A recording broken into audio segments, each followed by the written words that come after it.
everyone, it's me, the Booknester, and I wanted to pop in to talk about something that, well, started in November, but has affected my December. So in November, I did my first ever buddy read with A Scientist Reads.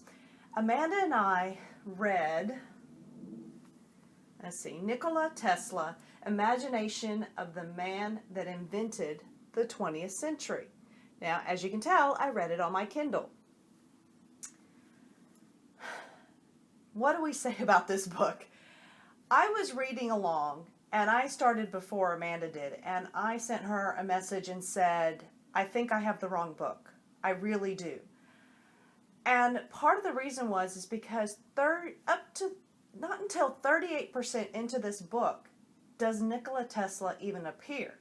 And you have to understand, this book I think is only like 60 some odd pages long. It's not very long. Tesla, of course, doesn't have the renown, and as many people know about him. Well, they might know more about him now because of the cars that are being made, but Edison definitely is a name that more of us knew about. But to not be in this book until 38% is a big red flag, and that's what I want to talk about. So reading this book, the first thing I should have done was flip back and look at the support for this book. I personally, and I think Amanda agrees with me, feel like this book was written almost like a book report. And I think the author was confused as to what he was trying to do. Part of it was to inspire people, and that's what it kind of felt like for the first 37%, that it was some type of a self-help, get excited. I felt like I was sitting in front of somebody trying to get me excited and to not give up on my dreams and to know that I had to work hard for them, and that it wasn't all just brains but also the other knowledge. And there was tons of sport metaphors, all these things in this book I did not expect. That would be the reason for the text asking, am I reading the right book? Well, there's no support listed in the back of this book. But what it did is it did make me very curious about Tesla. And both Amanda and I agree that we wanted to read more. So what started in November and could have been a really negative experience actually ended up being a really interesting one. And that now it's made me want to learn more about Tesla and Edison both. And I've done that by going back to my library and looking for a book on the two of them. And this is Tesla versus Edison. Now, it's a big, tall book. It's not particularly thick. And it has tons of pictures and illustrations. And it's set up in such a way that at first glance, I thought maybe it was set up more for a younger reader, but it's not. They separate it out by their inventions, and it's not so much putting them head to head, but showing where the two of them constantly were crossing paths. And they were the preeminent ones working on electricity.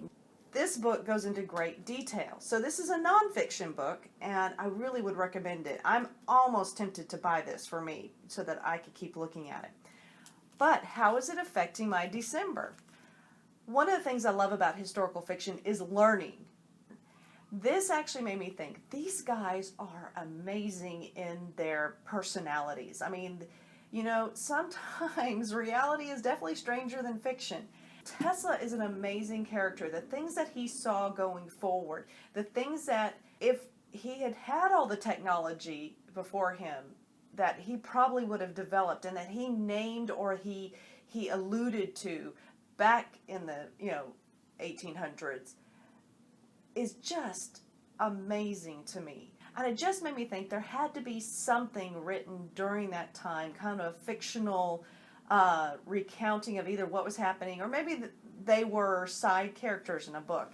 And recently there's been a book that's come out, and it's called The Last Days of Night by Mohr. Now, I've only just started this, so I'm not going to talk a great deal about it, but these are all the real characters. He's actually made a historical fiction with Edison and Nikola Tesla and Westinghouse, all those guys. He's making New York come alive for me in that period, and it's about the legal aspect and the lawsuits for the patents that was going on and all of the maneuvering that was going on. But the first book, let me just go back to it. The first one we're reading the biggest thing it missed out, and it's something I would suggest all of you do if you're reading nonfiction. You need to check the source. You need to understand, why is that author writing about it? In the first book, when I read it, it was definitely to herald Nikola and to put him up there as, despite all the times he's been knocked down, he kept coming up with great ideas. But at the same time, I was reading between the lines and I knew there was something more. And there are indications that Tesla may not have been the easiest person to work with. He was not motivated by the same things a lot of the inventors were at the time. Money. He was more about the inventions. At times he wasn't worried about them even being produced, because in his mind they worked. And you pick that up. You also pick up that he probably didn't play well with others as well. So, and his business acumen, it wasn't there. So, you find that he had trouble after trouble. But the way I feel I can actually say that about him is because in this book, there is a whole section of sources and citations. Check the sources of those books. Make sure that you're getting as complete of a story so that you can make up your own mind. Just taking it verbatim is like watching some gossip magazine show on television and saying, yep, that must be the truth, without checking yourself. And that's what made these characters come alive so much, that I wanted a fiction book. I wanted a book that I could read and feel comfortable that it was at least based in reality, with maybe some personality that we can't always interpret or find from the nonfiction books. And that led me to The Last Days of Night here by Mohr, this just recently came out. I didn't realize it was just a recent release. So I will be coming back with much more information about this and my feelings on it when I finish it. But for now, I just wanted to kind of say that something I learned from Nonfiction November is you can't judge a book by the fact that it's nonfiction. You need to judge it by its sources. And if I can get one person to look at books a little bit when they're going to sit down and learn about something, because that's why we do nonfiction. You want to learn something. Always check those sources. So, just a little word of the wise, I hope, or wiser. Yeah, just a little wiser now. So, hope you're having a great week, and I'll talk with you soon.